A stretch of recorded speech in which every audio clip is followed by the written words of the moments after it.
All right. Good evening, everybody. Thank you for joining me this evening. And we will continue with our look at the Amidah. So let me go ahead. I mean, I know I sent out that comparison chart, but I'll put it up on the I'll put it up on the shared screen.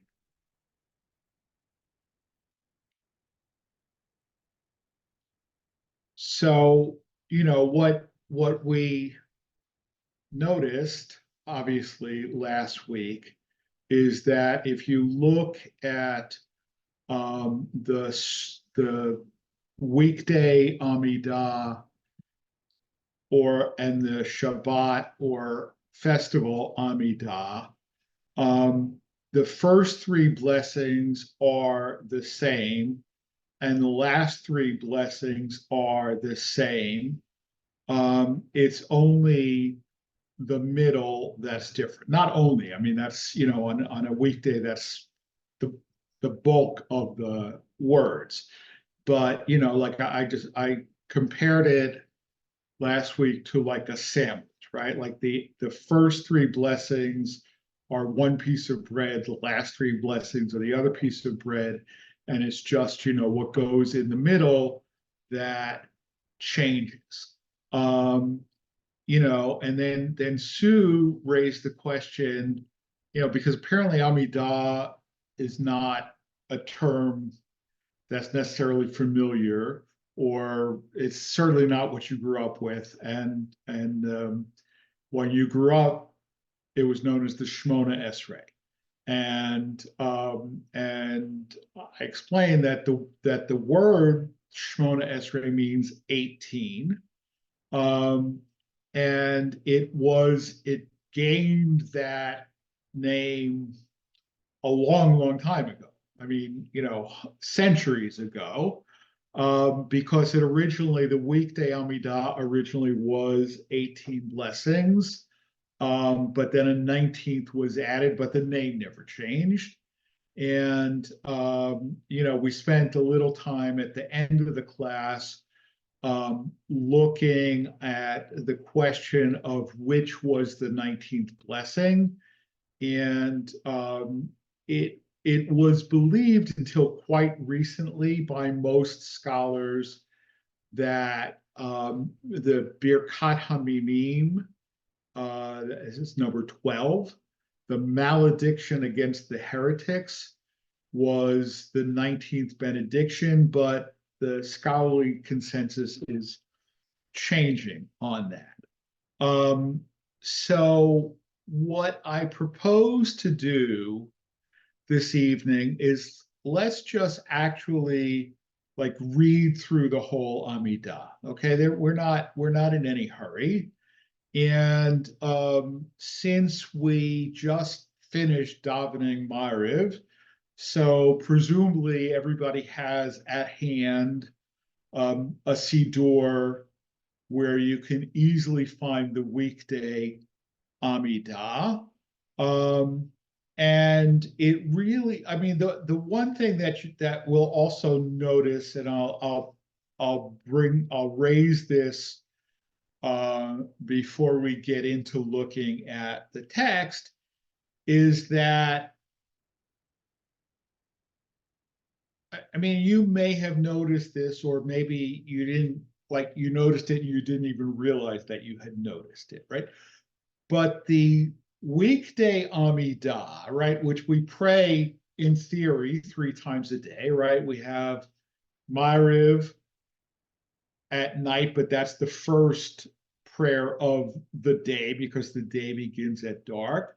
We have Ma'ariv, the evening prayer, Shacharit, the morning prayer, and Mincha, the afternoon prayer, right?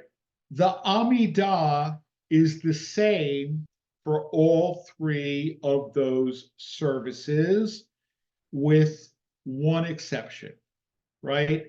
And does anybody just off the top of your head put your finger on which is the exception? The one blessing that's not the same in all three.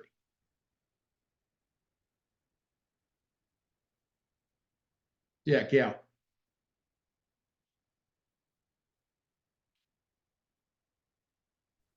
Well, in the evening, there's a difference if it's at the end of Shabbat and the rest of the week. Okay, yeah, that's true. I mean, that is true. I mean, there is, if if so for Mariv at the end of Shabbat, right? So we have the fourth blessing, Bina, wisdom, right? Atah honen la'adam da'at, you graciously give human beings knowledge. And then there's a paragraph that's added on Saturday night or at the end of a festival, right? And that is Havdalah. And once you've said that, you've ended Shabbat, okay? Because otherwise we get into a conundrum where we have to have Havdalah, the Havdalah service, which involves lighting a flame, right? Lighting the Havdalah candle, but we can't do it because it's still Shabbat, right? Well, what do you mean it's still Shabbat? We say Havdalah to end Shabbat, right? But we haven't ended Shabbat yet, so we can't light the Havdalah candle, right? So you have that paragraph gives you sufficient permission to light the Havdalah candle, okay? But all right, and there are also like if it's if it, like certain holidays, you add the Yalev Yavo, or you add Al Hanisim. I'm not talking about those, okay? But I'm talking about like, everyday common thing. And you may not notice it. And and I'm not being critical of that because there are so many things that we do that we just do them because we do them and they become second nature. But then when it's pointed out, it's like, oh, okay. So, um, and it's the 19th blessing, the one for Shalom. Okay, right? In the morning, we say, um, Sim Shalom, right? We say Sim Shalom, Tovah. I don't want to look at the content because we'll get to that, right? But we say Sim Shalom in the morning, and we say Sim Shalom for Mincha, but we say Shalom Rav in the evening, right? And similarly, when we were looking at Shema Uvirchoteha, right, we had Ahava Rabbah in the morning, right? The blessing for revelation, right? We had Ahava Rabbah in the morning and Ahavat Olam in the evening. And if you look at the two, I mean, they're the same theme, and substantively, they more or less convey the same ideas, right? And there's no obvious reason why the morning one is in the morning and the evening one is in the evening. And so the speculation is that two different sages wrote two different prayers on the same theme. And rather than choose one and leave the other one out, they said, we'll say one in the morning and one in the evening. Okay. And similarly, for Sim Shalom or Shalom Rav, again, two sages wrote different prayers with the same overarching theme.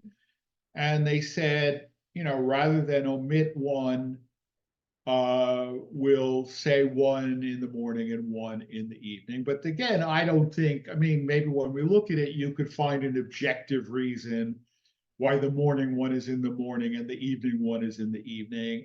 I can't find, right? But the rest of the Amidah, again, with the exception of like if you're adding Ya'aleh V'Yavo um, or Rosh or Al Chodesh. Hanisim, right? And of course,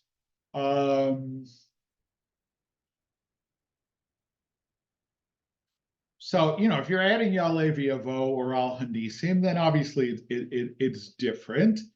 Um, but and there's also, sometimes you say Mashiv Haruach or Murid Hagashim, and sometimes you don't, depending on what time of the year it is, right? And there's a lot of changes that are made in the Amidah during the 10 days of penitence, right, between Rosh Hashanah and Yom Kippur. I'm not talking about that, right? But on a regular weekday, with the exception of the last blessing, the Amidah is identical all three services, right? Whereas in the Shabbat Amidah, right? So again, the first three, Avod Gvura, Kedushat Hashem, same thing. Avodah, Hoda'ah, Shalom, same thing, right? It's the Kedushat Hayom, which now that's only one blessing, even though it's a lot, right? And the Kedushat Hayom is different, right? If you go to services Friday night and Saturday morning, right? Then the Kedushat Hayom for Friday night and for Saturday morning is totally different, right? And then the Kedushat Hayom for Musaf is yet again different from that. And then if you happen to daven Shabbat Mincha, which, we very rarely have a Shabbat Mincha service, but, people can still daven on their own. The Kedusha Hayom for Shabbat Mincha is yet again totally different. So we have 4 Amidot that are very, very different for Shabbat, whereas for weekdays, the Amidot are more or less the same. Okay. If there are any questions or comments, and if not, we'll plow into the Amidah. So just find a weekday Amidah. We were just in Mariv, so the Amidah begins on 142 in the weekday Sim Shalom. And if you have the full Sim Shalom, we start Mariv at 200, so it's probably around 206 or 208. It's 210. 210. Okay. Yeah. Great. So everybody's got it? All right. So somebody just read through it in English. I don't want to, unless I notice something where I think the translation is like glaringly wrong or misleading, which, knowing me, I'll probably find, but just somebody read it, and it doesn't matter which translation, if you've got the older translation or the newer translation, just if somebody would read it in English.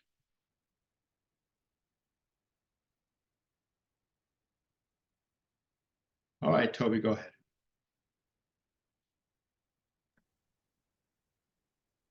Open my mouth, O Lord, and my lips will proclaim your praise. Praise are you, Lord our God, and God of our ancestors, God of Abraham, of Isaac, and of Jacob, great, mighty, awesome, exalted God who bestows loving kindness, creator of all. You remember the pious deeds of our ancestors and will send a Redeemer to their children's children because of your loving nature. You want me to read these extra lines? No, Okay. no. You are the King who helps and saves and shields. Praised are you, Lord, shield of Abraham. Your might. Okay. Okay. Well, that's it.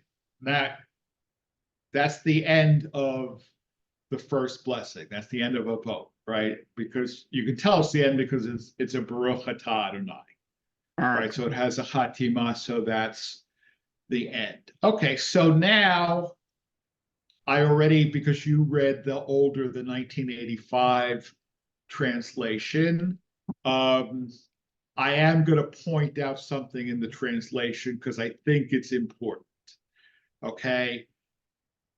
What you read, and you only read what was in front of you. So obviously, this is not like a critique of you, but it says God of Abraham, Isaac, and Jacob in what you read, correct? Right. And if you look at the newer Sim Shalom or the Slim Shalom, either the weekday Slim Shalom or the Shabbat Slim Shalom, it says God of Abraham, God of Isaac, and God of Jacob, right? Not God of Abraham, Isaac, and Jacob.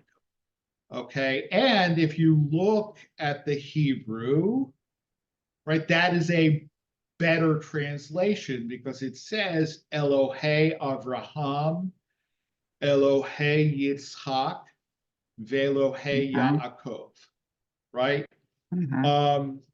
So I'm guessing that Rabbi Harlow either was like, because a lot of stuff in the older Sim Shalom, like where the pagination is kind of screwy, like you'll have a whole prayer on one page and then the first 4 lines of the next prayer, whereas in the Slim Shalom it'll go over to a new page, right? The reason for that is, quite frankly, to save paper. Not that paper's so expensive, right? But the more paper that's in the Siddur, the heavier it is, right? And I read an article which actually compared the weights of the different common Siddurim that people use in America. And I think that the 1985 Sim Shalom came in at 35 or 36 ounces.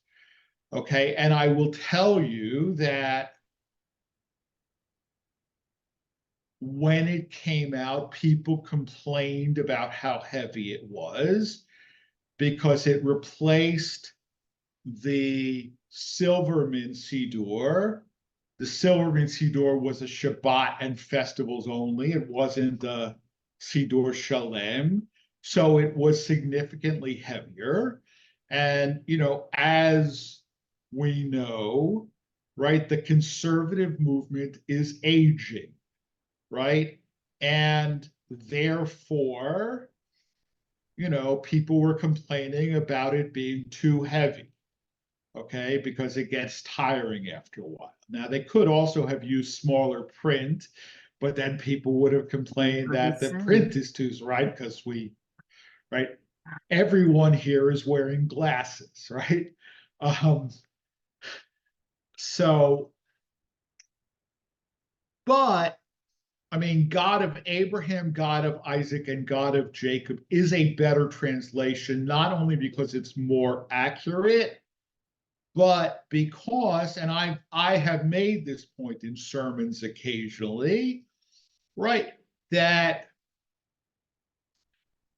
the God of Abraham is not the same as the God of Isaac, nor of the God of Jacob, by which I do not mean that there are, multiple gods, right? I have not become a polytheist, right?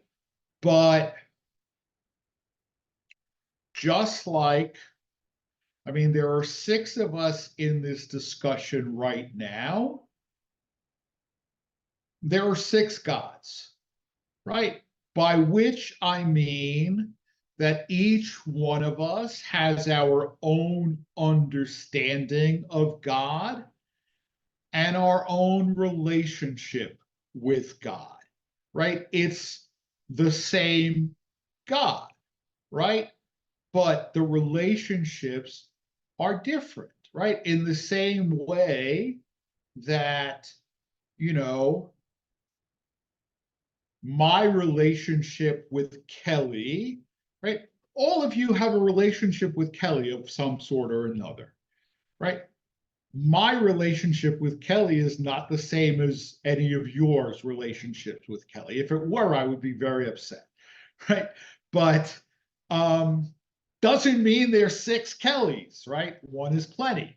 But we all have our individual relationship, right? And it's important, I think, anyway, it's important to understand and acknowledge that in our prayers, right? Because sometimes, people say, oh, well, whatever. I mean, they feel bad, right? Because they have, I don't know, their grandfather believed that everything that happened in the world happened because God decided it should, right? And they don't believe that, right? But they feel bad that they don't believe that because they think they should somehow, right? That they're a bad Jew if they don't have the same beliefs as Bubby and Zadie, right? Well, I can guarantee you Bubby and Zadie didn't have the same beliefs as their Bubby and Zadie, right? I mean,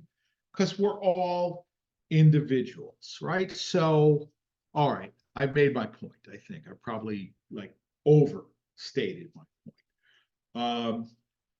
But so what is the thrust? What is the purpose of this blessing?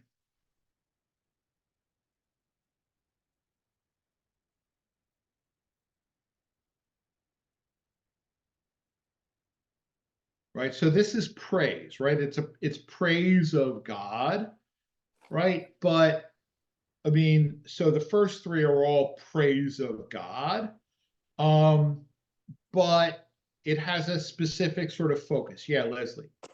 Well, is it to kind of remind God, he doesn't need reminding, but to say, to connect us with our ancestors, because they did a lot of things that pleased him. And so we're trying to emphasize our relationship with them or something like that.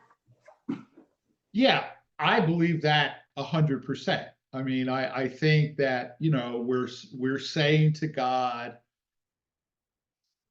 all right, yeah, we're not that great. Okay. We screw up a lot. Um, please forgive me the shrimps I had for dinner. Whatever. No, I did not. Whatever, right? We all screw up, right?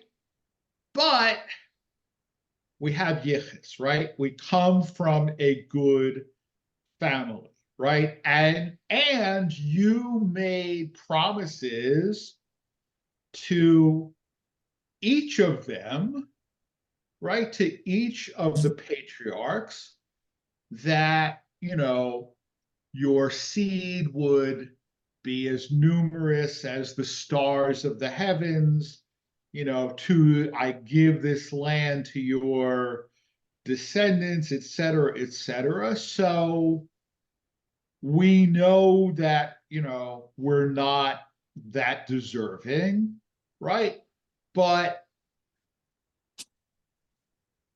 if not for our sake, right, be gracious to us for the sake of our ancestors, right? So it's sort of establishing our bona fides, our credibility to even approach God in prayer, right? And that to me, I mean, and look, I mean,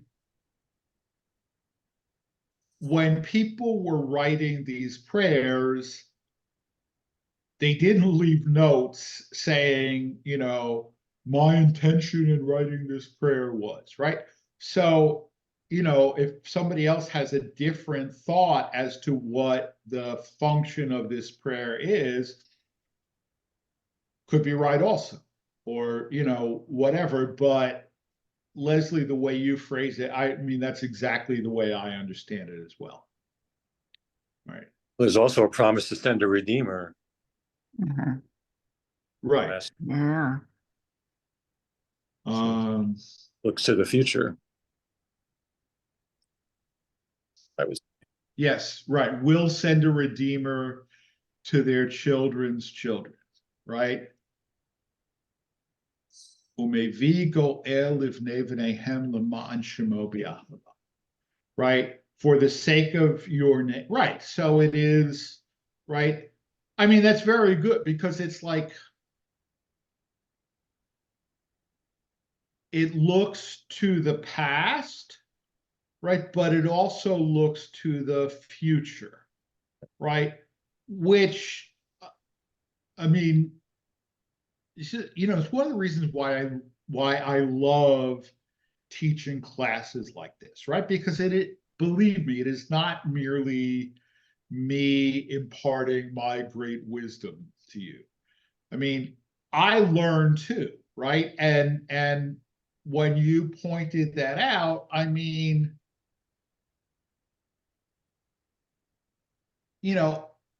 that's one of the things that liturgy does for us anyway, right? Is it connects us to the past and it connects us to the future, right? Which is why, as I said, I think last week, I mean, I am personally an ultra traditionalist within the context of conservative Judaism, right? An ultra traditionalist when it comes to liturgy, right? Because I don't insist that I have to agree with every word in the Siddur, right? It is enough that those words have become sanctified by 50 generations of my ancestors saying the same words, right? And hopefully, I mean, I actually don't have any biological descendants, but you know what I mean, right? That generations, just like generations before me said these words, generations after me will say these words, and they will each have their own understanding, just like Abraham did, like Isaac did, and like Jacob did, right? So it situates us in that chain of continuity, if you will, right? So that's precisely what it does. I wonder if we could find as we go through this, other prayers that also do that same thing, right? That connect us to the past and connect us to the future, right? But that's, precisely what I think for most of us, right? I mean, I don't know that, any of us would necessarily say, oh, yes, every word in the Siddur, I believe, in its simplistic meaning, right? Yeah, it's, it's what we do, because it's what Jews do, and we're Jews, so we do what Jews do, right? All right, anything else on this first blessing?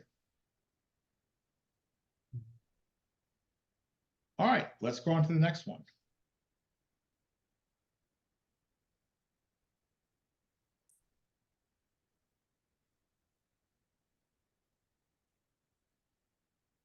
Well, one thing I was thinking is, how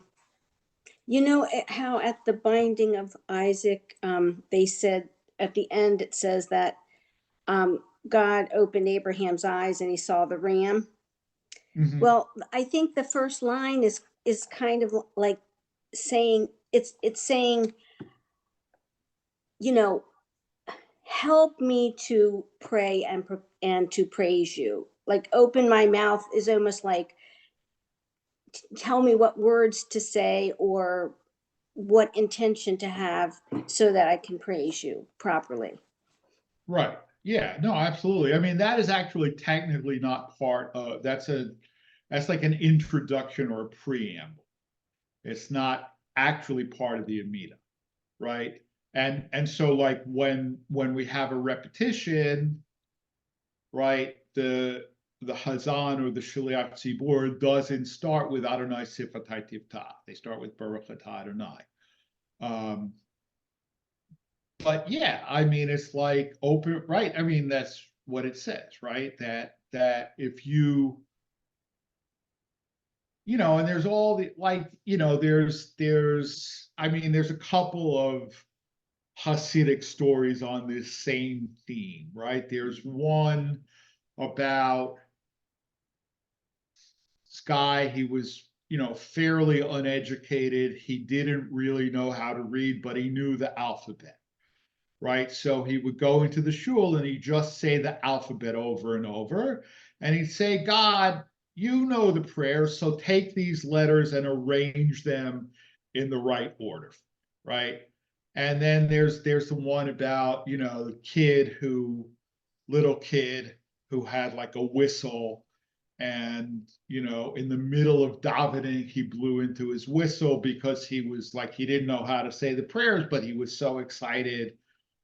So, right. So, but I think that that's important too, because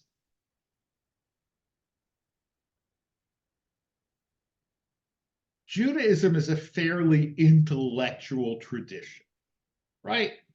I mean, it is, right? I mean, and if you look at demographic studies in this country, right? I mean, and I'm actually surprised. I mean, it's something like 75 or 80% of adult Jews have at least a bachelor's degree. Okay. And when I read that, I'm surprised it's actually that low, right? Because I mean, I know very few Jews who don't have a bachelor's degree. Now, that it may also be like there's some peer pressure so that adult Jews who don't have a bachelor's degree don't walk around advertising the fact that they don't have a degree, right? But and the percentage of Jews who have a graduate degree is also, it's something like 40% of American Jews have a graduate degree of some sort or another. And when you compare that to the United States population as a whole, that's just astonishing, right? I mean, well under, I mean, I think the percentage of people in the United States who have a bachelor's degree is like 25-30%, and we're like 75-80%. And the percentage who have a graduate degree is probably 15%, and we're 40%. So, we are a fairly intellectual tradition, right? I mean, and it's not just secular education, right? I mean, what is the Jewish activity par excellence? Studying Torah, right? And if you go to a yeshiva, right, their davening is very quick, very unadorned. Why? So you don't want to take time away from studying, right? You have to daven, right? It's a mitzvah to daven, so you have to daven. It doesn't mean you have to have all these lengthy cantorial things and flourishes. Daven, get it over with, and get back to the real thing that Jews are supposed to do, which is sitting and learning, right? But, right, I think what this line says is you don't have to be an intellectual, right? Your prayer is as valid no matter how learned or unlearned you are, right? That, it's God who really teaches us to pray. It's God who really puts the prayer on our lips. So that's, yeah, that's, that's important too. All right. Second blessing. Tagi Bor Leolam Adonai. Oh, come on, it's English. Um,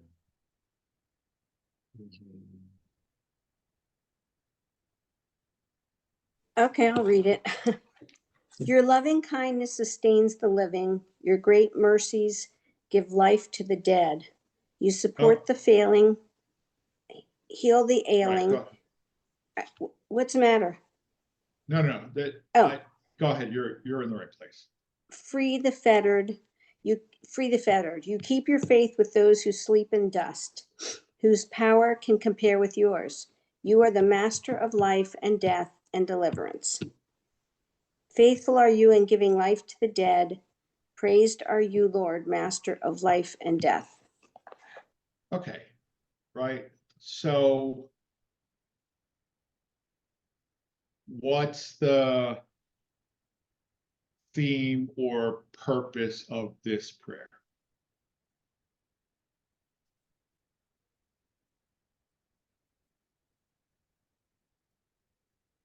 Well, that God is the master. It's a Right. God is powerful. God is in control here. in control of the earth, Right. right? And great is your saving power, your might is boundless. Mhm. But it also talks about resurrection, right? Mhm. I mean, it says it explicitly at the beginning, you give life to the dead, right? And the next to last line, faithful are you in giving life to the dead. But it also talks about God keeping faith with those who sleep in the dust, right? Who are those who sleep in the dust? The dead people, right? They sleep, right? So it mentions resurrection, right? 3 times, okay?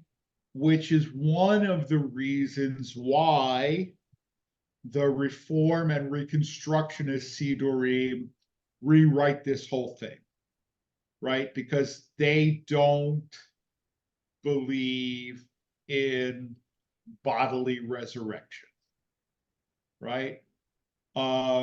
Similarly, they also write in terms of, like Joe pointed out, the future orientation of the previous one, right? It says, Umevi Goel, right? Will send a redeemer to their children's children. The Reform Siddur, instead of Goel, says Geulah. Goel means a redeemer. Geulah means redemption. Okay, because this, in other words, this is a mention of the Messiah, right? Whereas in Reform, they don't necessarily believe in a Messiah who's a person, but the Messianic era. Okay. Now, so I mean, but this is precisely like the problem that I have with attempting to rewrite our prayers so that we can say we believe them, right? Because I mean, first of all, and again, I mean, there are a lot of advantages to longevity in a particular congregation. There are some disadvantages too, is that you run out of new stuff, right? But I have spoken about when we read this prayer, right, that God gives life to the dead, right? Spring. Spring is God giving life to the dead, right? Spring is God giving life to the dead. You look around, right? The trees are dead, right? The roses are dead. The plants that grow from the perennials, right? Everything's dead, right? And then spring comes along and it all springs back into life, right? That is an example. I mean, No, in because, some but ways, it says you keep your faith with those who sleep in dust. And that's right, not talking about flowers. could be bulbs. No, I agree with you. I agree with you. Which is interesting because my liturgy professor pointed out that, you know, even though in the Reform Siddurim they got rid of like Mechayeh HaMeitim, it says who revives the dead. It says Mechayeh HaKol, who gives life to everybody, and they got rid, but they kept keep faith with those who sleep in the dust, as if it was talking about like poor people who, you know, who have a dirt floor in their cabin instead of that. So I agree with you, right? There are certain things, I mean, some things you can understand metaphorically quite easily, and some things are harder to understand metaphorically, right? And yes, I agree with you. Those who sleep in the dust, right? It's harder to understand that as a metaphor for, you know, the rebirth of spring or whatever. But at the same time, This is all like the dry bones, though. right, it is the dry bones, exactly, which is why, I mean, and I want to be careful here, okay? I want to be careful here, but if you look at the Holocaust, right, and 3 years after, less even, right, 2.5 years after the end of the Holocaust, the birth of the state of Israel, right? That, in a way, is also like death and resurrection, right? Now, I want to be careful with that, okay? I want to be careful with that because, all right, this is a little complicated, right? But every religion has what's known as a master narrative, right? And historically, the master narrative of Judaism has been Exodus and Revelation, right? We're freed from slavery in Egypt. We're rescued at the Red Sea. We go to Sinai, we receive revelation, right? That's the master narrative, right? In other words, like if you asked, you know, every generation of Jews prior to our parents' generation, right?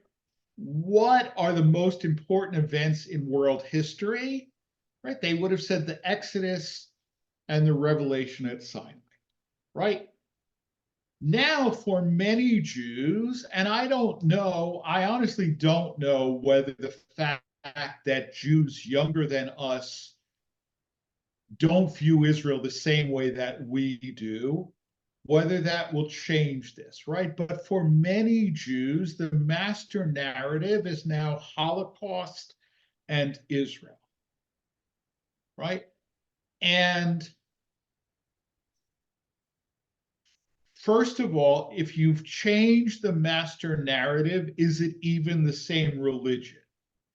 Right? Second of all, that master narrative is basically a Christian narrative, right? Because the Christian master narrative is Jesus's crucifixion and resurrection, right? And now the Holocaust is the crucifixion.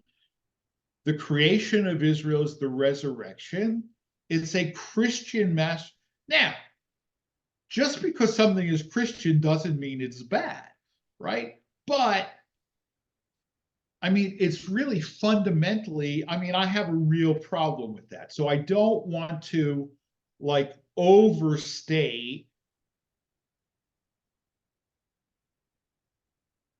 Israel as an example of resurrection. But Leslie, you spoke about the dry bones, right? And that the dry bones is exactly the same thing. I mean, right? Except it's in Ezekiel's era instead of in 1948. But it is the same thing. Yeah, Leslie, go ahead. Need to unmute. Unmute. When I was reading about, what is that? Nachum of Brezhnev, Rabbi, is that his name? Yeah. Rabbi Nachum. Rabbi Okay. yeah, Nachman of I was Breslov, yeah. amazed because I didn't know that the Hasidim believes in the world to come, and that everything we're doing now is all, for us to be in the world to come. I thought that was a Christian philosophy, but it's very much part of the Hasidic philosophy. So I was Yeah. amazed. I mean, not just Hasidic, it's been like normative Judaism until 150 years ago. Mhm. Yeah. I find comfort in this. I know you don't believe it, but I think that if somebody believes it, I mean, not just as an analogy or whatever I think that your disparaging of it kind of takes hope away from it. Well, I would be happy to be proven wrong. Well, it's a faith. It's all on faith. Nobody could ever prove right or wrong because Well, except after. Right? I mean, yeah, Sue. I was thinking of, when you're talking about getting different meaning out of what the prayers say, and then looking at maybe reform movement that takes out what isn't pertinent, I'm thinking to myself, we have a lot of holidays that were harvest holidays that have gradually through the years taken on other meaning, where it may be a spring harvest and becomes Shavuot, and now it has like a double meaning. And so you could really say, oh, I don't have to deal with the harvest anymore. So I'm only going to look at Shavuos as, the revealing of the law. And the same for a couple other holidays.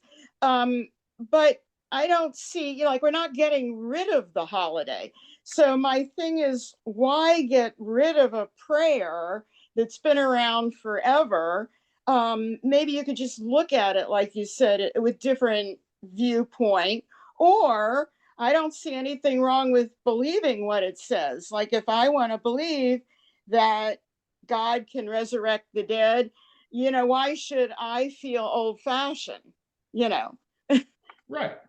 No, absolutely. I mean, there's no,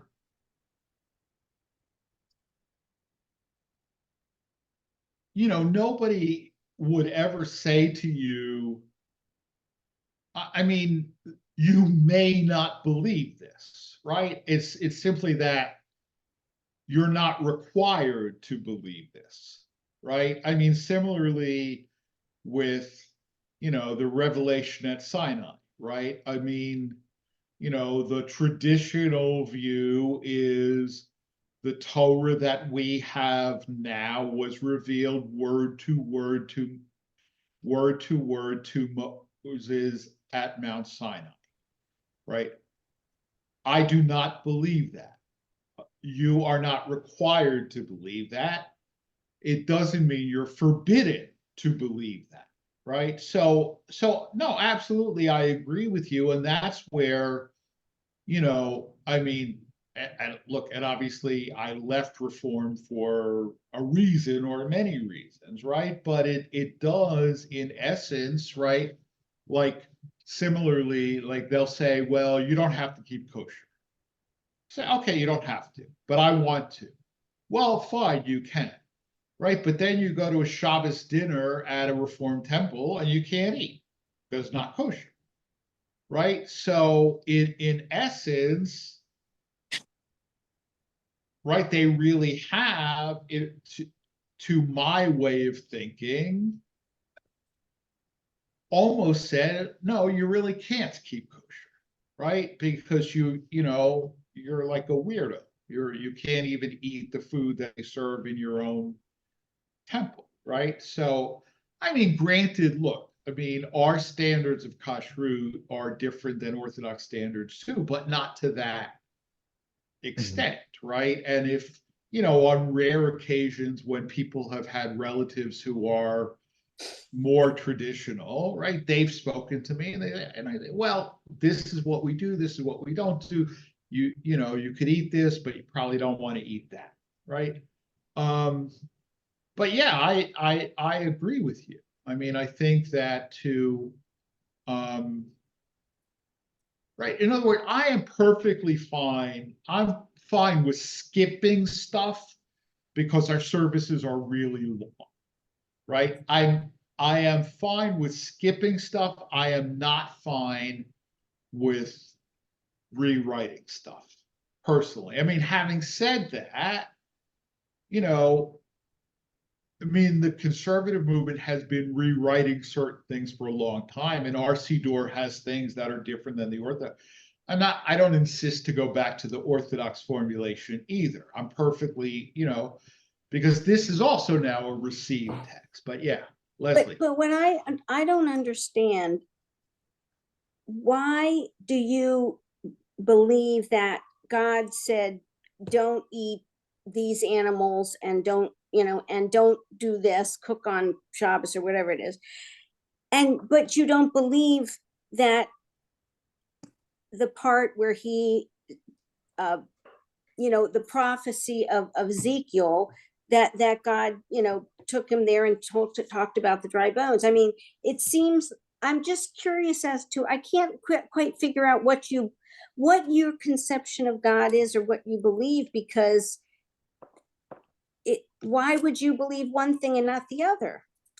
Well, all right. So I mean, you actually, like, respectfully chose a bad example, okay? Because for Ezekiel, that was a vision. It was a vision that he had. It wasn't literal. I mean, Ezekiel never actually said, right? So that was a vision that he didn't understand, and God explained to him what this meant. I would say this, okay? And I believe that our ancestors experienced something at Mount Sinai that was real. Okay, but if you look at the commentaries through the years, I mean, going back hundreds, if not thousands of years, right? It's a commentary that says that the only thing that they heard at Sinai was the first letter of the first word, right? The first letter of the first word is an aleph, which doesn't make any sound, okay? Or some of them said the only thing that they heard was the first commandment, which isn't even a commandment, right? But it's a statement. I am the Lord your God. Okay, so that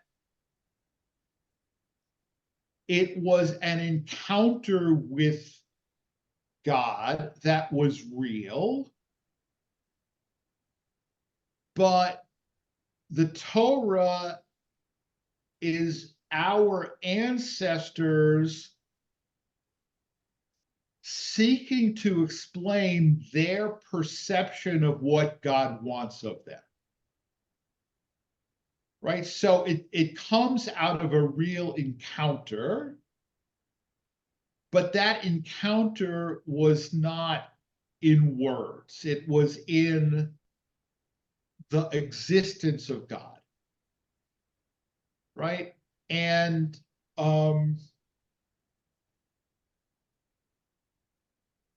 so that, in other words, I don't know, and I get why you have trouble following it, because I have trouble explaining it, okay? But all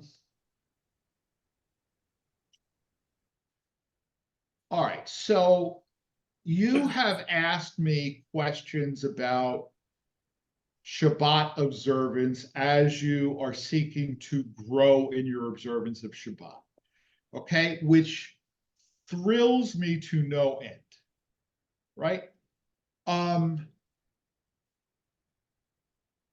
Does God really care whether you have a coffee maker that's on a timer as opposed to you flipping the switch in the coffee maker? I'm not sure that God really cares. Okay, but by having a timer instead of hitting the switch, I mean, not that generations of our ancestors had coffee pots on timers, right? Because they obviously didn't, right? But you are taking your place in that chain of people who cared about these Shabbat rules, right? And the fact that God may not care doesn't also mean that God doesn't appreciate your attempt to please God, right? Because, right? I mean, Yeah, I hear what you're saying, but to me, all the beautiful and hopeful things that I find in this book, you don't believe in them. And I mean, you wouldn't don't say I have to don't believe in believe them, but it's just, to me, that these are the beautiful things and the hopeful things.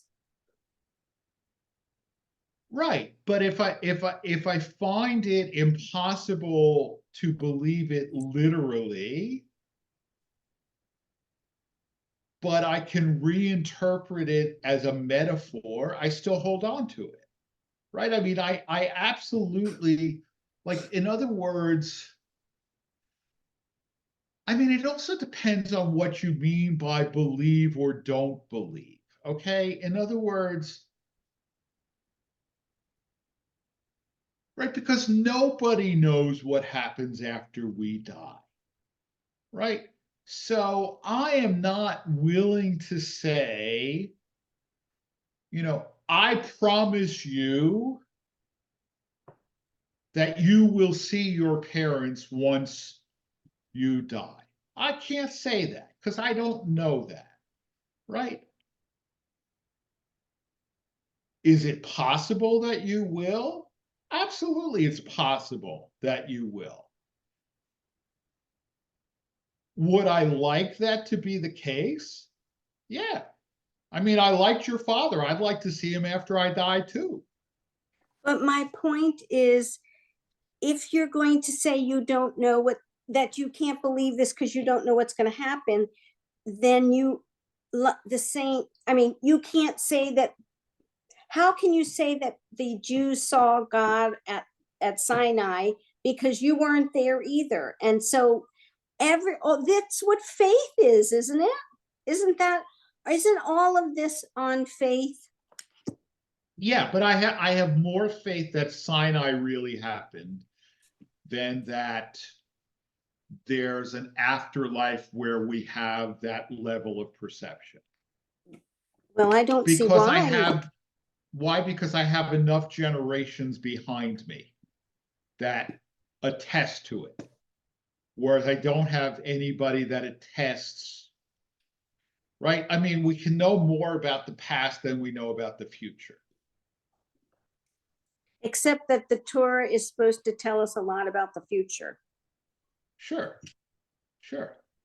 No, look, I appreciate that. I mean, I don't, it's complicated, right? Yes. And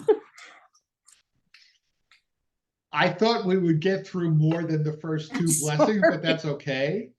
No, it's really okay. It's fine because, I mean,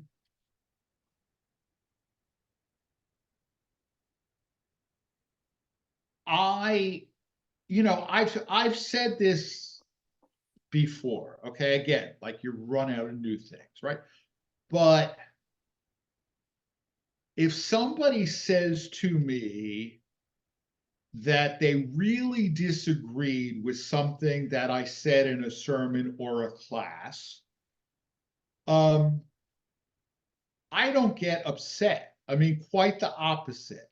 I'm delighted, okay? Because for two reasons. One is like you were actually paying attention, right? So you took note of what I said and you waited and you considered it. You said, you know what? No, I don't agree, right?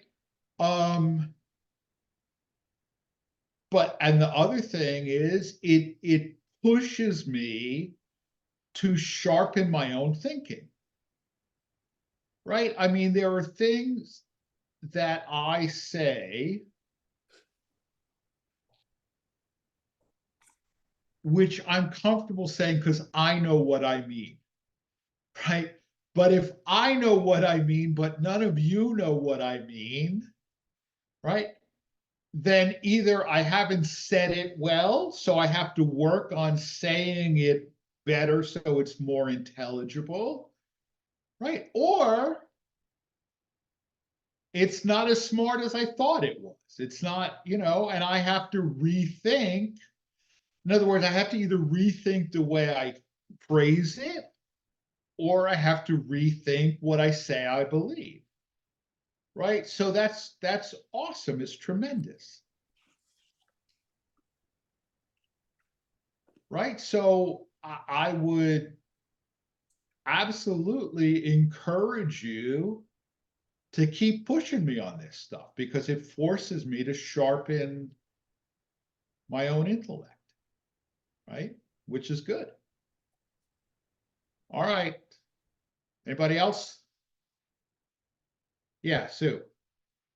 I just wanted to just throw this out. I don't know if you've heard of this before, but I was watching a program once, and it said that they had found that in the Egyptian Book of the Dead, that there was a list of things that supposedly the gods asked people after death, and it was almost identical to some of the Ten Commandments. So, in other words, as the person was going through their river or whatever it is through death, they would say, have you committed, have you murdered? Have you killed? Have you? And like that was kind of fascinating because since the Jews came out of Egypt, I wondered if there was some kind of connection with that there. I just wondered if you had heard of that theory. Not that specific theory. I mean, I would say again that